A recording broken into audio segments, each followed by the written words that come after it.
L'histoire que vous allez entendre aujourd'hui, mes chers amis, se passe en Australie. Elle raconte les nouvelles aventures de Bernard et Bianca, les deux souriceaux détectives rendus célèbres par Walt Disney. L'Australie, vous le savez sans doute, est le plus petit des 5 continents. Il se situe loin de l'Europe et de la France, entre l'océan Indien et l'océan Pacifique. Il y a là-bas de grandes étendues sauvages et magnifiques, des torrents impétueux et de belles forêts. Mais l'Australie, pour beaucoup d'entre nous, est le pays où vivent ces animaux bizarres et amusants, sauteurs et coureurs d'espace que l'on appelle des kangourous. Ils ont une grande poche taillée dans la fourrure de leur ventre. Elle leur sert à porter leur bébé après leur naissance, et ils sont très drôles.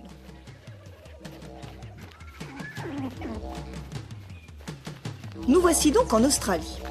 Ce jour-là, le jeune Cody, un garçon d'une dizaine d'années, quitte sa maison pour aller faire une promenade dans la campagne qui l'entoure. En traversant le petit bois qui longe la plaine, il rencontre un écureuil dont il est l'ami. Cody est d'ailleurs l'ami de tous les animaux. Il parle avec eux et il les protège autant qu'il le peut de tous les dangers qui les menacent. Ce jour-là, Falou l'écureuil lui apprend une terrible nouvelle. Marahuté, la belle aigle royale aux plumes d'or, vient d'être prise au piège par Maclich, un méchant braconnier qui fait commerce de tous les animaux. Où me dis-tu qu'elle est prisonnière? Là-haut sur la falaise?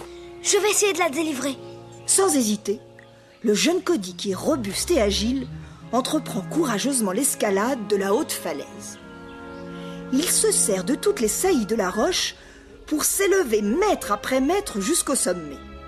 L'exercice est des plus périlleux, mais Cody est courageux et rompu à toutes les pratiques du sport. Il ne veut pas regarder le vide immense qui est sous lui. Encore un effort. Ça y est, Cody a atteint la plateforme où un spectacle désolant l'attend. Prise dans un piège savant de cordes emmêlées, Marahuté, la belle aigle royale, se débat en vain. Oui, oui, mon bel oiseau. Prends patience, Cody va te délivrer. Armé de son couteau de poche, Cody tranche l'un après l'autre les liens du piège. L'oiseau libéré étend ses ailes d'or pour retrouver sa force, et au moment où le jeune garçon, dans un geste d'affection, entoure de ses bras le col de l'oiseau, celui-ci prend son vol au-dessus de l'abîme, emportant l'enfant dans son élan. Cody, d'abord surpris, est tout de suite fou de bonheur. Oh, Marahuté, c'est merveilleux. Quelle glissade. Encore, encore, encore plus haut. À travers les nuages nacrés, le ciel comblé d'azur, Cody, installé sur le dos large du bel oiseau et solidement cramponné à son cou, découvre le monde. Marahuté dépose bientôt son gentil passager sur l'herbe de la vallée. Au revoir, Marahuté, et merci pour ce beau voyage. Sois prudente dorénavant. Cody, qui a repris sa marche à travers la forêt, aperçoit soudain une malheureuse petite souris suspendue à un fil sous une branche d'arbre. Qui t'a fait ça, ma mignonne? Mais oui, je vais te délivrer. Cody ne comprend pas que la petite souris a été placée là comme un appât. Au moment où il avance pour la saisir, un gouffre s'ouvre sous ses pieds et Cody se retrouve d'un coup au fond d'une fosse profonde.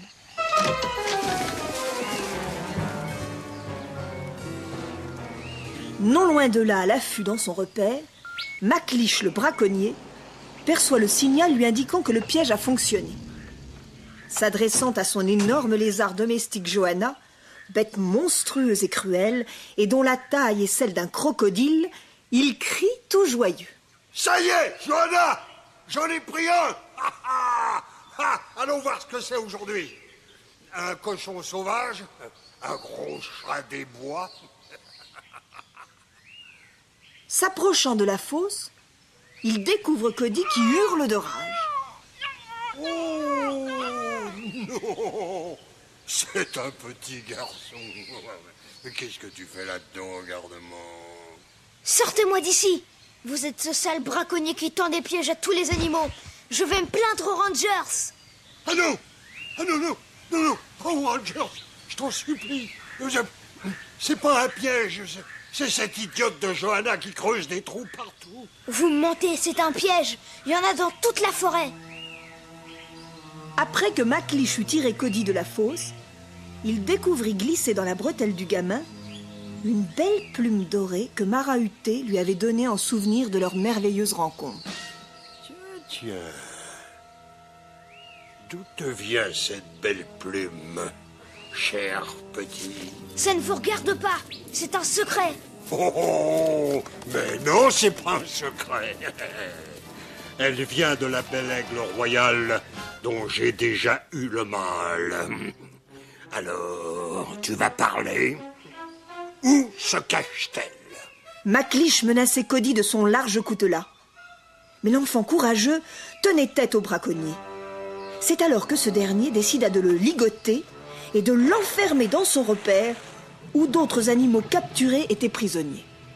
Quand tu auras croupi ici toute la nuit, tu finiras bien par parler, sale gamin. Cody, qui ne voulait pas le montrer, avait en réalité très peur.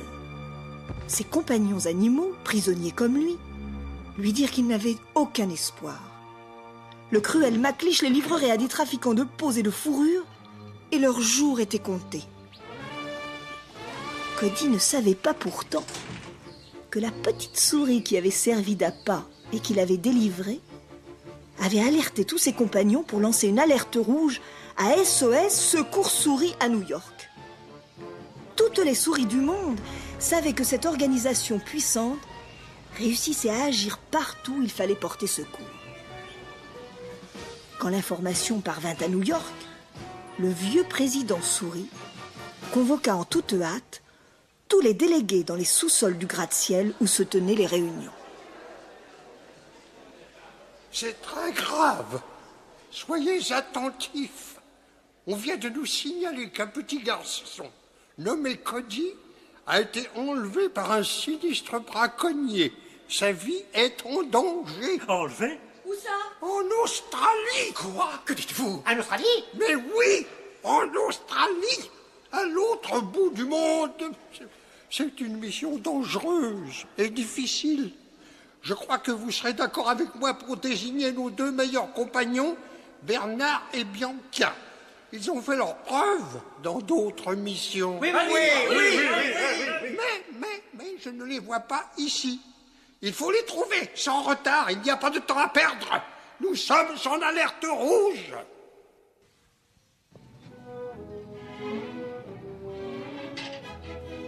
Bernard et Bianca dînaient ce soir-là en tête-à-tête dans l'un des plus célèbres sous-restaurants des caves de New York. Bianca, éblouissante de grâce et d'élégance, levait un verre de champagne à la santé de son compagnon. Elle dit en rougissant un peu et en battant des cils: À nous, mon cher Bernard, au merveilleux tandem que nous faisons. Oui, vous avez raison, mademoiselle Bianca, c'est pourquoi je... Bernard se contorsionnait sur sa chaise. Il semblait mal à l'aise.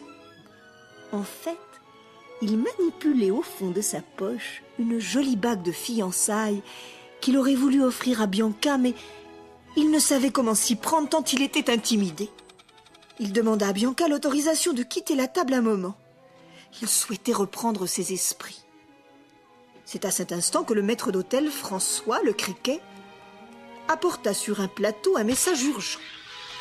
Bianca déplia la dépêche et poussa un petit cri de surprise. François, nous sommes prévenus que le conseil réuni en urgence vient de nous désigner pour une mission en Australie. Où est Bernard? Allez le prévenir. François retrouva Bernard occupé devant un miroir, à répéter comme pour se donner du courage. Mademoiselle Bianca, voulez-vous m'épouser? Non, ça c'est trop sexe. Mademoiselle Bianca, je serais très heureux si vous acceptiez de bien vouloir... Non, c'est trop long, ça. François essaya en vain de l'interrompre. Bernard ne l'écoutait pas. Il retourna vers Bianca, qui le reçut fiévreusement. Avez-vous vu François? Oui, mais... Oh, mais je sais très bien ce que vous allez dire. Ah bien, il vous a parlé? Je pense que ça va être formidable. Je suis déjà toute excitée à cette idée. Oh, merci, mademoiselle Bianca. Quand voulez-vous que cela se fasse? Je pensais qu'en avril, ce serait... En avril? Oh, mais non, Bernard. Ce serait trop tard. Il faut régler tout cela dès ce soir. Mais il faut se préparer. Vous aurez besoin de quelques toilettes. Et puis, le temps de prévenir nos amis. Oh, pour les toilettes, vous savez, je me contenterai de shorts et de salopettes. N'oubliez pas que c'est en Australie, dans la brousse. En Australie? De quoi parlez-vous? Mais Bernard, je parle de ce petit garçon qui doit être sauvé de toute urgence. Et nous partons pour l'Australie sans tarder. Pauvre Bernard. Pendant toute cette scène, il n'avait pensé qu'à son mariage. Il n'avait pas compris que Bianca, elle, ne parlait que de cette mission périlleuse qu'il découvrait à l'instant. Après avoir jeté hâtivement quelques affaires indispensables dans 2 petites valises, Bernard et Bianca prirent le chemin de l'aéroport d'Albatros Airlines, situé sur le toit d'un gratte-ciel. La bise soufflait très fort. La neige, chassée par le vent, fouettait leur visage. Oh Bernard, que je suis heureuse. Nous allons retrouver notre vieil ami Orville. Nous avons vécu tant d'aventures ensemble. J'espère qu'il est toujours aussi vaillant et courageux. Devant le hangar d'Albatros Airlines, ils découvrirent une pancarte. Changement de direction, pour tout renseignement, demandez Wilbur. Dans le hangar où ils pénétrèrent aussitôt, ils découvrirent un gros albatros qui se trémoussait au son d'une musique de jazz. Leur arrivée passa inaperçue tant il était pris par le rythme. Oh, chaud, Robert.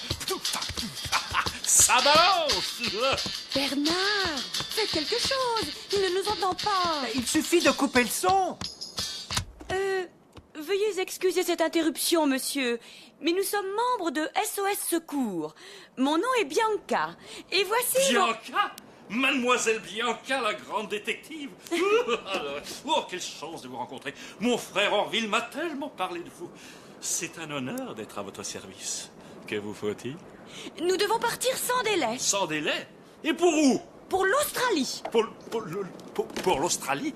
Par cette tempête? Mais la vie d'un jeune garçon en dépend. Il a été enlevé par un sinistre braconnier et il est menacé de mort. Oh, mais c'est horrible.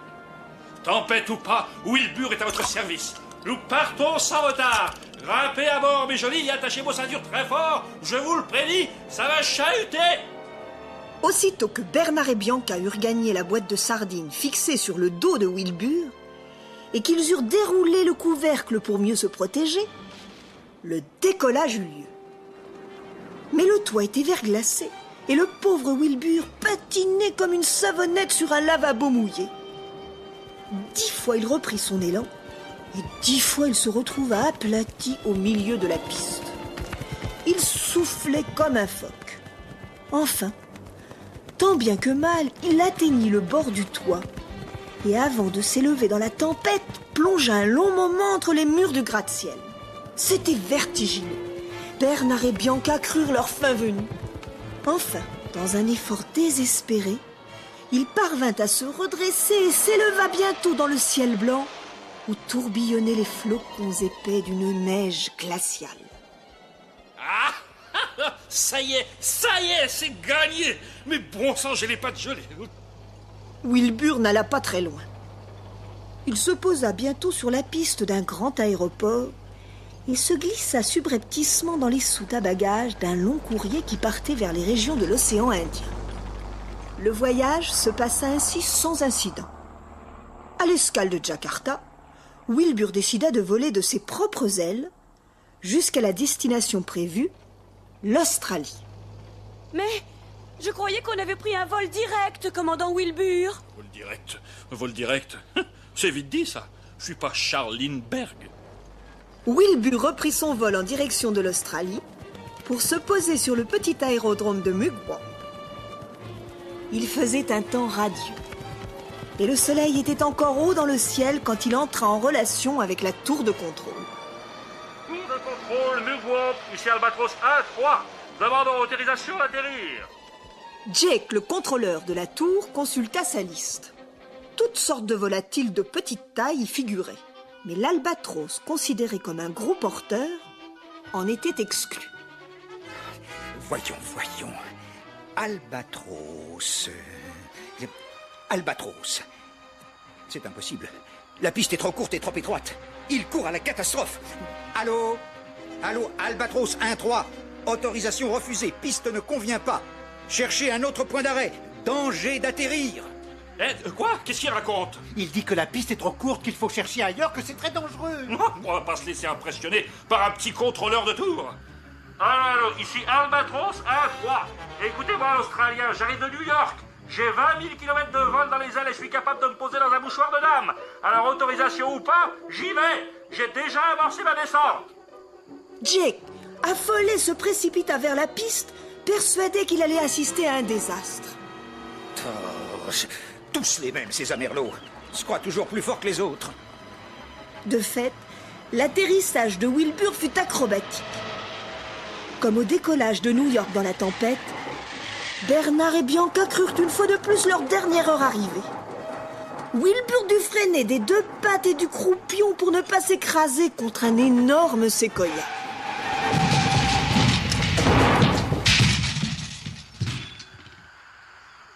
Jake était furieux. Mais quand il aperçut la charmante Bianca, remise de ses émotions et prête à débarquer, il retrouva une bonne humeur dictée par la galanterie. Bienvenue en Australie, madame. Mon nom est Jack et je suis à votre service. Oh, quel charmant accueil. Ce garçon est tout à fait... Enfin, c'est un vrai gentleman. Oui, eh bien, gentleman, aidez-moi à débarquer ces valises, au lieu de... Laissez-moi faire, monsieur Bernard. Ça fait partie du service de la compagnie. Je me suis déplacé une vertèbre. Au secours, les amis. Je peux plus bouger. Je suis paralysé.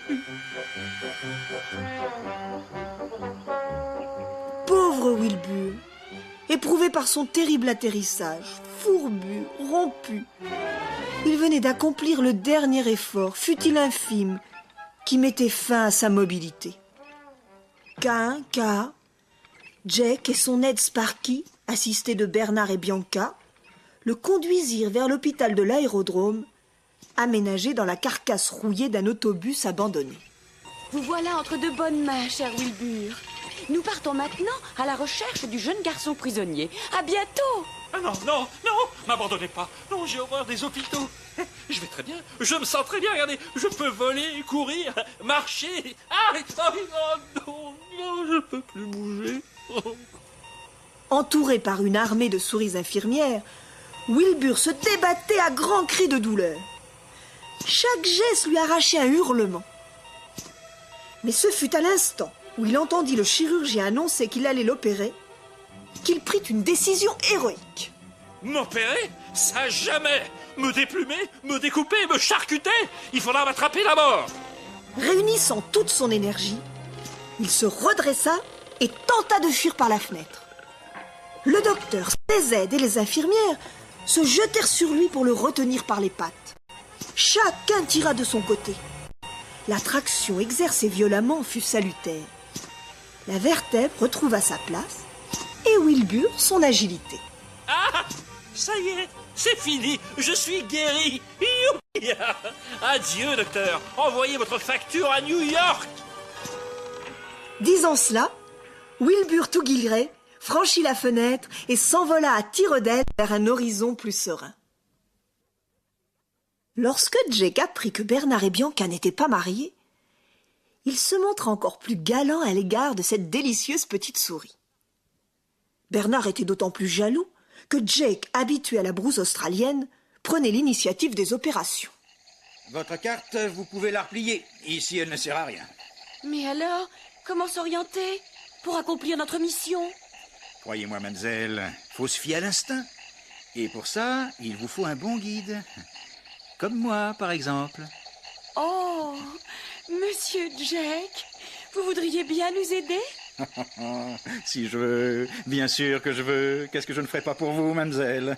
Alors je vous le dis, si vous voulez retrouver votre gamin séquestré par l'ignoble McLeish... Mais comment savez-vous cela? Tous c'est dans la brousse, compagnon. Tout grâce au tam-tam de la forêt. Donc, si vous voulez retrouver votre gamin, il faudra passer par la piste du suicide, à travers le canyon du cauchemar et la crête de Satan. Comment? La piste du suicide? Mais rien n'est indiqué sur ma carte. Si, pas plus que la rivière aux sangsues ou le couloir de la Morlante. Mais moi, je connais tout ça par cœur. Alors prenez mon bras, mademoiselle. On y va. Et je vous le dis, ça ne sera pas une promenade de santé. La jolie Bianca était muette d'admiration devant l'audace et l'esprit d'entreprise de Jack. Bernard, chargé des bagages, fermait la marche en maugréant. Pendant ce temps, dans les couloirs obscurs de la mine désaffectée où McLeish avait installé sa prison, l'interrogatoire de Cody se poursuivait. On va être raisonnable, hein, mon garçon? Dis-moi si je me trompe. La belle aigle marahutée est cachée sur la crête de Satan. C'est ça? Non. Oh, disons plutôt dans le canyon du cauchemar. Tu crois pas, Johanna? Tu as raison. Ce serait plutôt dans les chutes de la rivière des crocodiles.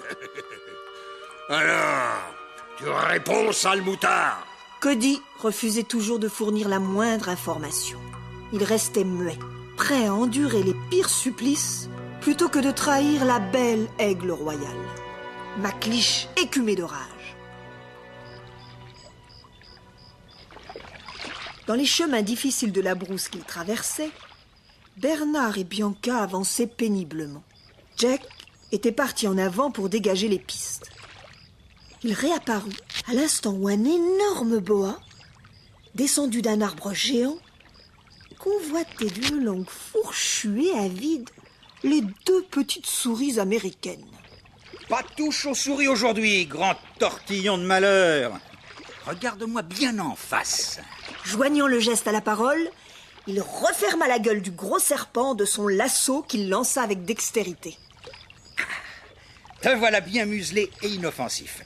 Mais tu vas nous servir à quelque chose. Hé, les amis, grimpez sur le dos de ce gros saucisson. Il va se faire un plaisir de nous transporter à travers la jungle. Allez, allez-y. N'ayez pas peur, je l'ai rendu inoffensif. Et toi, surtout pas d'entourloupe. Oh, Jake, vous venez de nous sauver la vie. Et puis, vous êtes si courageux, si adroit, si inventif. Merci, mademoiselle. N'en jetez pas trop, je vais rougir.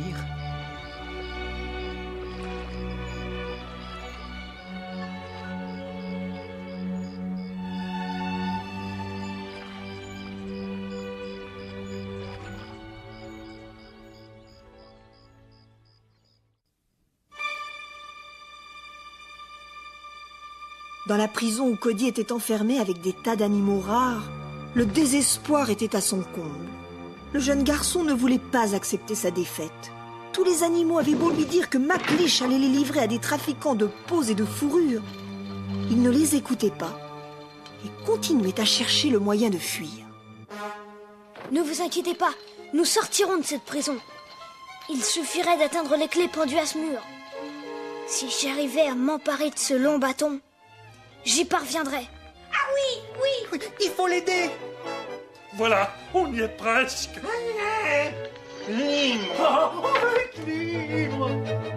C'est à ce moment que la terrible Johanna, attirée par le bruit, surgit à la porte de la prison. Tout était perdu. McLeish apparut bientôt. Alors, mon garçon, on essaie de fuir? On crée du désordre? Ah, ça va pas durer. Je t'emmène avec moi et cette fois, je parviendrai bien à te faire parler. Que dirais-tu d'un petit séjour dans un nid de grosses fourmis rouges, hein? Oh, si tu savais comme elles sont gourmandes. Mais avant, je vais te donner encore un jour de réflexion. Ça va, Johanna? McLeish enferma Cody dans la cage de fer qu'il gardait au fond de son hangar. Faites ce que vous voudrez. Je sais que vous tomberez un jour aux mains des Rangers. Je n'ai pas peur de vous, sale braconnier. Sans l'écouter davantage, McLeish partit, accompagné de Johanna. Tout ça m'a donné faim, Johanna. Je vais me préparer une grosse omelette et boire une bonne rasade de whisky. Tandis qu'il préparait son repas, McLeish surprit Johanna qui volait l'un des beaux œufs de Cannes prévus pour l'omelette. Oh! Oh, tu exagères, sale goulu! Je ne te prive de rien! T'as eu des œufs d'autruche, des œufs de fourmis que tu prenais pour du caviar, des œufs de tortue.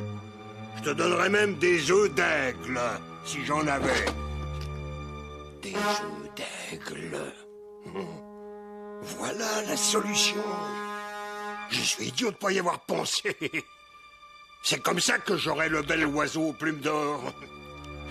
Le garde-monde doit savoir où se cache le nid. Allons-y, Johanna. Il n'y a pas une minute à perdre. Oh, il fallait un peu de jugeote, pas plus. Pendant ce temps, portés par le boa, nos 3 amis avaient enfin atteint le repère du braconnier.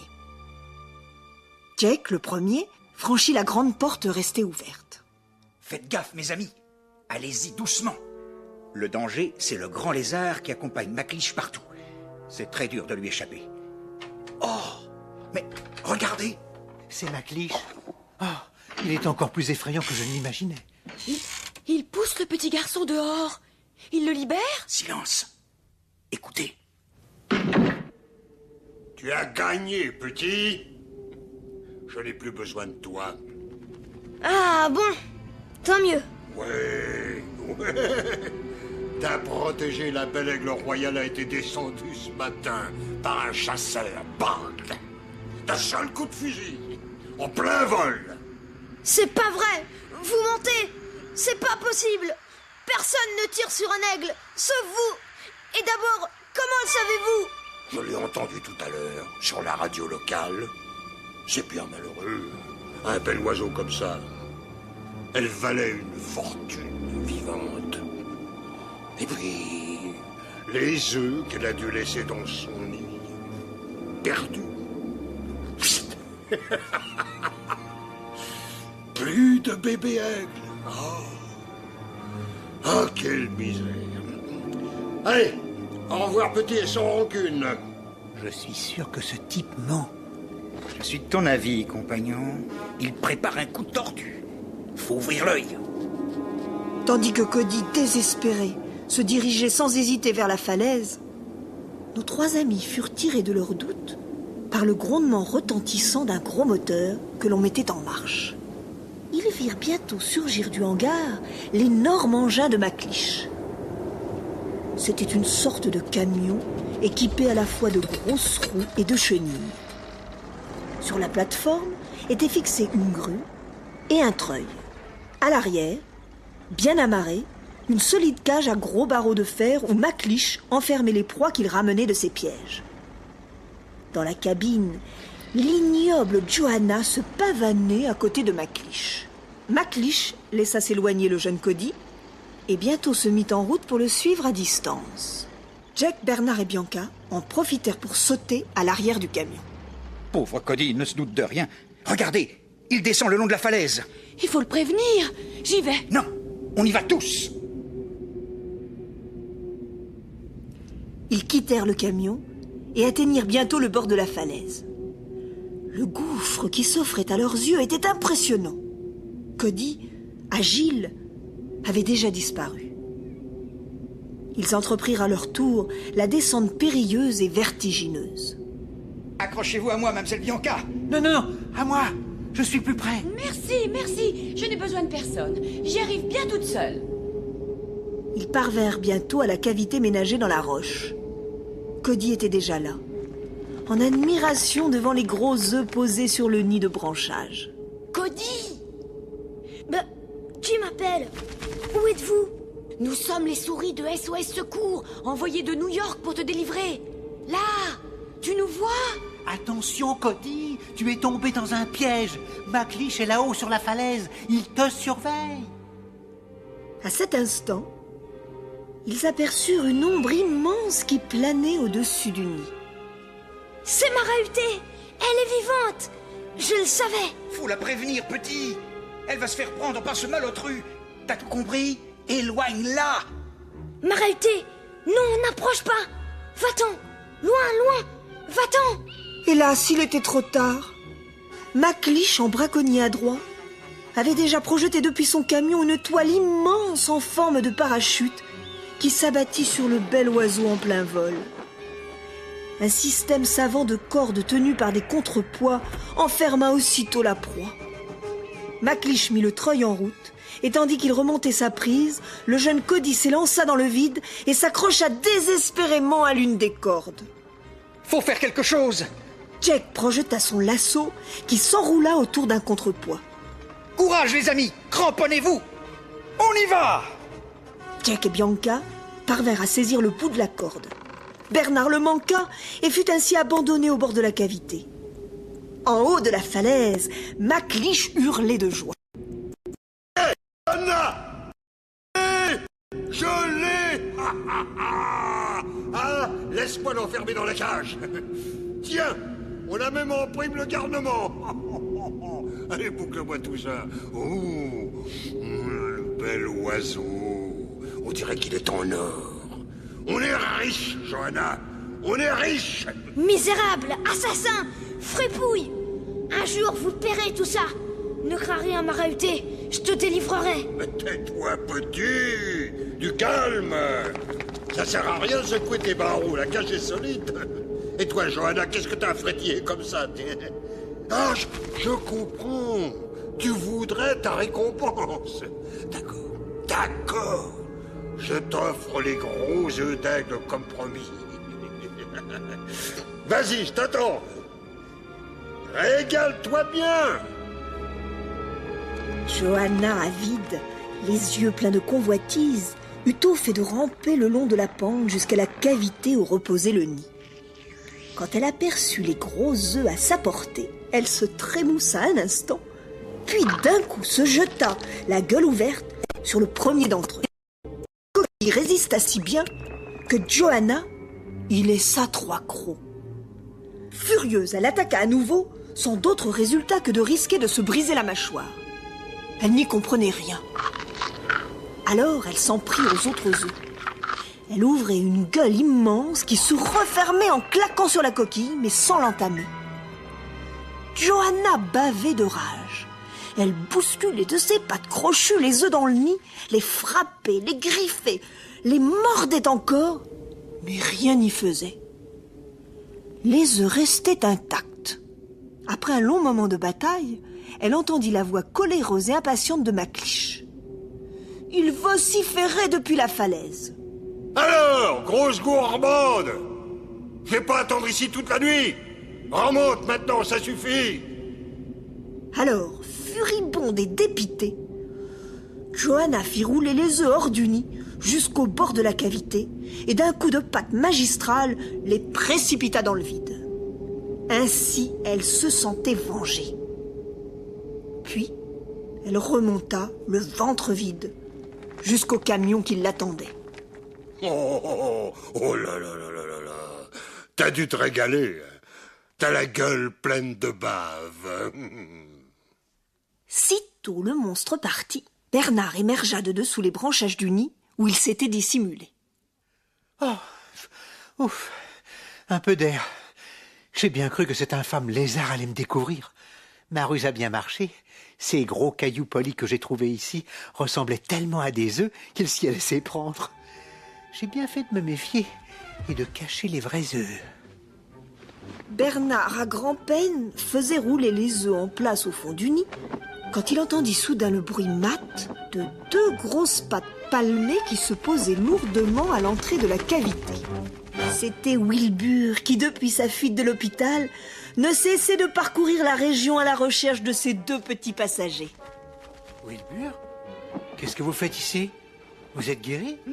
Grâce au ciel, j'ai échappé à ce docteur qui voulait me déplumer. Et depuis, je vous cherche partout. Mais vous, à propos, qu'est-ce que vous fabriquez ici? Oh, c'est une longue histoire. Celui qui a enlevé le petit garçon détient prisonniers Jack et Bianca et l'aigle aux ailes d'or. Quoi? Mademoiselle Bianca a été enlevée? Mais c'est affreux! Et vous êtes là à jouer avec des œufs? Mais justement, vous tombez bien. Ces œufs ont besoin de vous. 3 petits aigles royaux dorment au fond de ces coquilles. Je vous expliquerai plus tard. Eh? Quoi? Oh non, oh non, oh non, non, non, non, non. Non, je devine ce que vous voulez que je fasse. Moi, couver des œufs? Vous m'avez pas regardé? Je suis un héros de l'aviation. Jamais! Vous m'entendez? Jamais! Mais Bernard sut trouver les arguments sentimentaux capables de toucher le cœur tendre de Wilbur. Quand Bernard quitta la grotte pour aller au secours de ses amis, il laissa le brave Wilbur installé sur le nid comme une grosse poule de basse-cour. Dans le repère de McLeish, Bianca s'employait à soutenir le moral de ses compagnons d'infortune. Je vous le dis, tant que Bernard est libre, rien n'est perdu. Ah oui. Et pourquoi? Je connais Bernard. Il n'abandonne jamais. Bravo, mademoiselle. Vous savez bien vous y prendre pour nous raconter des salades. Ce ne sont pas des salades, comme vous dites. Bernard est un champion et il va nous le prouver bientôt. Faudra voir, mademoiselle. Je suis prêt à parier mes baskets qu'il pourra rien faire. Bernard, depuis qu'il avait quitté le bord de la falaise, avançait aussi vite qu'il le pouvait en direction du repère de McLeish. Il savait que le temps était compté et que ses amis couraient un grand danger. Mais hélas, il avait beau tricoter de toutes ses petites pattes sans reprendre haleine, il sentait bien la route trop longue pour arriver à temps. C'est alors qu'il perçut dans la broussaille un ronflement sonore. Il écarta quelques branchages et aperçut un énorme cochon sauvage qui dormait le groin enfoui dans les feuilles. Il vit aussitôt le parti qu'il pouvait en tirer. Et il se rappela ce que Jack lui avait dit quand il avait capturé le boa. Ces grosses bêtes-là, faut pas en avoir peur. Suffit de se planter droit devant elles, de les regarder droit dans les yeux et de leur donner un ordre. Elles obéissent comme des petits toutous. Bernard s'installa solidement face au groin du cochon et lui chatouilla les naseaux. Excusez-moi de vous réveiller, mais je suis très pressé. Question de vie ou de mort. Faut m'aider à combattre le dénommé McLeish, tueur d'animaux. Vous allez me conduire sans discuter, bien gentiment, hein? Et surtout, pas d'entourloupe. Le gros cochon sauvage, subjugué, se redressa d'un bond et avec Bernard agrippé à son poil soyeux, fonça droit devant lui vers le repère du braconnier. Il y arriva au moment où le lourd camion et son chargement se mettaient en marche. Quand il eut atteint la rivière des crocodiles, McLeish ligota le jeune Cody et le suspendit au crochet de la grue dont la flèche surplombait le torrent. Cody se débattait de toutes ses forces. « Relâchez-moi, assassin! Les Rangers vont arriver! Vous serez pendus !» Pour l'instant, c'est toi qui es pendu. Et tu vas servir d'appât à ces beaux crocodiles qui t'attendent en bas, la gueule ouverte. J'en ai assez de te supporter, sale m'en veut. Allez, à la pêche aux crocodiles! McLeish mit le treuil en marche. Le filin de la grue se déroula dans un bruit sinistre. Mais oui, mes jolis petits crocodiles gloutons. Attendez encore un peu. Vous allez avoir de la chair fraîche. C'est bon à croquer, un petit garçon. Oh non, je ne peux pas voir ça. C'est affreux. Bernard, où es-tu? Partout sauf ici, mademoiselle. Et d'abord, qu'est-ce qu'il pourrait faire, votre chevalier? C'est pas Zorro. Cody se balançait maintenant à moins d'1 mètre de l'eau où s'agitaient les énormes bestioles affamées. Tout semblait perdu, quand soudain, brutalement, le moteur de la grue s'arrêta net de tourner. McLeish manœuvra fébrilement les leviers. Plus rien ne répondait. Le filin était coincé et Cody suspendu encore assez haut au-dessus de l'eau. McLeish jurait comme un charretier.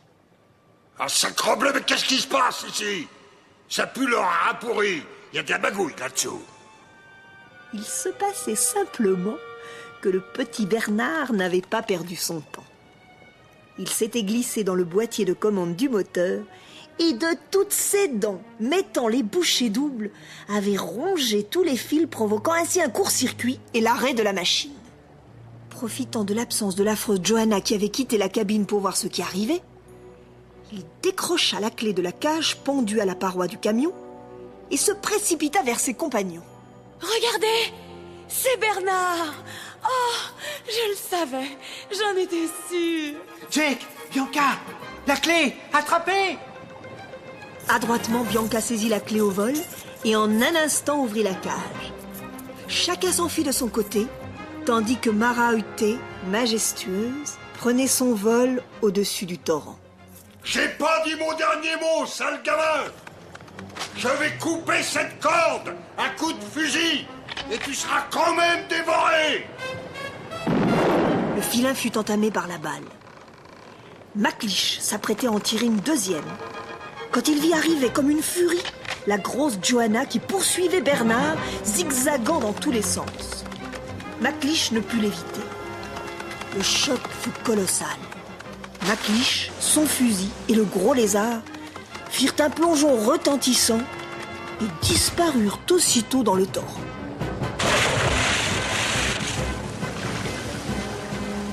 Au secours, mes amis! La corde va casser! Aidez-moi! En un clin d'œil, Bernard vit le terrible danger que courait le petit garçon. Il cherchait une solution pour lui porter secours, quand il s'aperçut qu'il était trop tard. La corde venait de rompre, et Cody se débattait déjà dans le courant, entraîné vers les chutes vertigineuses du torrent. Courage, Cody! J'arrive! Bernard plongea courageusement du haut de la berge escarpée. Mais que pouvait faire une petite souris contre les éléments déchaînés qui les entraînaient tous deux vers la mort? Tiens bon, Cody! Faut aller vers le bord et saisir une branche! Hélas, ils avaient beau lutter de toute leur force, le courant violent les roulait vers l'énorme cascade. Comme deux fétus de paille, ils furent pris dans la chute et à l'instant où tout leur parut perdu, ils se sentirent soulevés dans les airs au-dessus du gouffre. C'était la belle aigle royale, Mara-Utté, qui venait de les saisir dans ses serres puissantes pour les porter sains et saufs sur la berge du torrent. Quand tout le monde fut réuni, quand chacun eut repris un peu ses esprits et son souffle, alors Bernard sortit de sa poche mouillée la jolie petite bague qu'il conservait depuis New York. Il s'inclina devant Bianca et lui déclara, en rougissant: Mademoiselle Bianca, avant que ne survienne un autre événement, je voulais vous demander, enfin, voulez-vous m'épouser? Vous épouser? Mais bien sûr, Bernard, de toutes mes forces. J'attendais votre demande depuis longtemps. Bernard allait savourer sa victoire, quand soudain Wilbur surgit comme un ouragan. Venez vite, mes amis, venez vite! J'ai mis au monde 3 aiglons mignons et trognons, et tout ronds, et ronds, petits patapons. Venez, suivez-moi, leur maman est déjà près d'eux. Alors Jack, qui assistait à tout cela impassible, repoussa son large chapeau en arrière et, se grattant le crâne, s'exclama dans un soupir: Y a pas à dire. Ces Amerlots, c'est quand même des rigolos.